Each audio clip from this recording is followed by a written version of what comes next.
দেশের প্রধান প্রধান গণপরিবহন টার্মিনালগুলোতে যাত্রী সেবা আধুনিকায়নে নেওয়া হয়েছে বড় পদক্ষেপ। দেশের ৮টি বিমানবন্দর এবং ৬টি রেলওয়ে স্টেশনে চালু হতে যাচ্ছে বিনামূল্যে উচ্চগতির ওয়াইফাই সেবা। রোববার দুপুরে হযরত শাহজালাল আন্তর্জাতিক বিমানবন্দরে এই সেবার আনুষ্ঠানিক উদ্বোধন করেন সংশ্লিষ্ট মন্ত্রণালয়ের মন্ত্রী ও উপদেষ্টারা।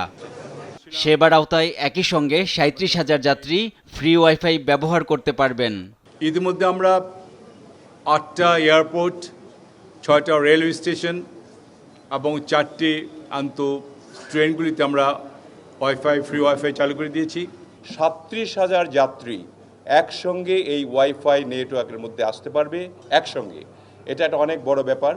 যোগাযোগ খাতের এমন ডিজিটালাইজেশনে দেশের সামগ্রিক অর্থনীতি ও পর্যটন শিল্পে ইতিবাচক প্রভাব পড়বে বলে প্রত্যাশা সংশ্লিষ্টদের।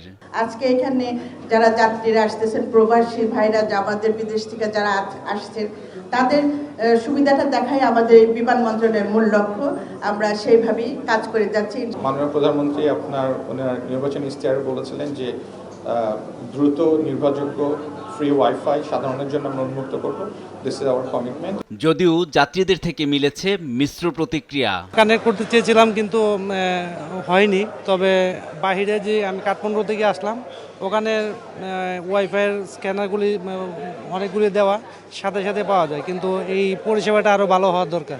ল্যান্ড করতে সাথে সাথে আমার এটা কানেক্ট হয়ে গেছে অটোমেটিক, এবং যেটার স্পিডও খুবই ভালো এবং ইউজ করে খুব কমফোর্ট ফিল করছি। এবং আপনার আগে আপনার গাড়ি বুক করতে সমস্যা হতো, এখন এই প্রবলেমটা হচ্ছে না, আর সহজে উবার পাঠাও বুক করে যাচ্ছে।